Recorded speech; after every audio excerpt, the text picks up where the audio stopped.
Zee 24 तास एक पाऊल पुढे। बातमी औरंगाबादमधून शेतकऱ्यांनी आज दारू कंपन्यांसमोर घोषणाबाजी करत आंदोलन केलं।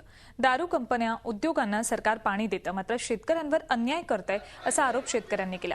यावेळी शेतकऱ्यांनी सरकारविरोधी घोषणाही दिल्या। कंपन्यांना पाणी देत असल्यास शेतकऱ्यांना सुद्धा पाणी द्यावं लागेल अशी मागणी शेतकऱ्यांनी केली। औद्योगिक पाण्यात सध्या 33% कपात करण्यात आली, मात्र ही कपात फसवी असल्याचा आरोप शेतकऱ्यांनी केला। त्यामुळे उद्योगांचं पाणी बंद न केल्यास मोठ्या आंदोलनाचा इशारा शेतकऱ्यांनी दिला।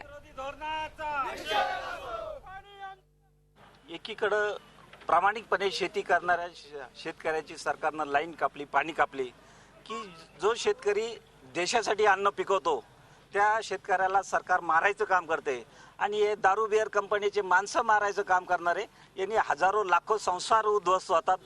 दारू काही पोषक नाही आरोग्याला। ही 4 महिने कारखाना बंद राहायला म्हणून कोणाचं बिघडणार नाही, पण 4 महिने शेती बंद पडली तर देश बिघडू शकतो, देशाची अर्थव्यवस्था बिघडू शकते।